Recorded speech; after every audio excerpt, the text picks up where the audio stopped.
एक समय की बात है। एक जंगल में एक सेब का बड़ा पेड़ था। एक बच्चा रोज उस पेड़ पर खेलने आया करता था। वह कभी पेड़ की डाली से लटकता, कभी फल तोड़ता, कभी उछल कूद करता था। सेब का पेड़ भी उस बच्चे से काफ़ी खुश रहता था।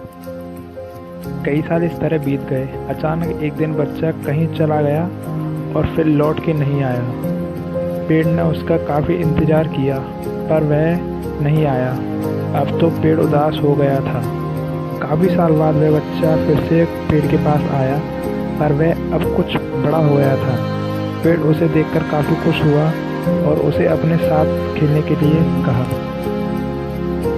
पर बच्चा उदास होते हुए बोला कि अब वह बड़ा हो गया है, अब वह उसके साथ नहीं खेल सकता। बच्चा बोला कि अब मुझे खिलौने से खेलना अच्छा लगता है पर मेरे पास खिलौने खरीदने के लिए पैसे नहीं हैं।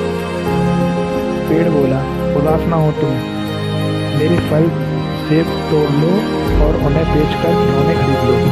बच्चा खुशी खुशी फल सेब तोड़ के ले गया लेकिन वह फिर बहुत दिनों तक वापस नहीं आया। पेड़ बहुत दुखी हुआ। अचानक बहुत दिनों बाद बच्चा जो अब जवान हो गया था वापस आया। पेड़ बहुत खुश हुआ और उसे अपने साथ खेलने के लिए कहा।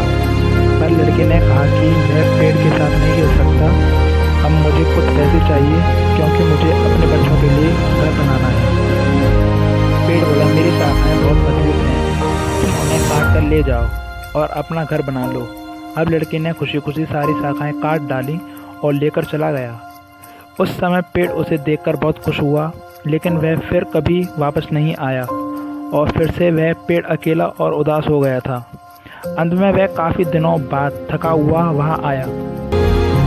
तभी पेड़ उदास होते हुए बोला कि अब मेरे पास ना फल है और ना ही लकड़ी, अब मैं तुम्हारी मदद भी नहीं कर सकता।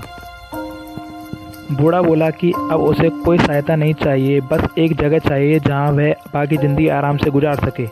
पेड़ ने उसे अपनी जड़ों में पनाह दी और बूढ़ा हमेशा वहीं रहने लगा। यह कहानी आज हम सब की भी है मित्रों।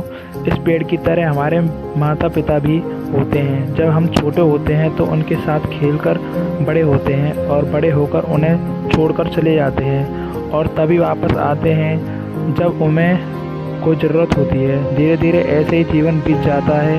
हमें पेड़ रूपी माता पिता की सेवा करनी चाहिए, ना कि सिर्फ उससे फ़ायदा लेना चाहिए।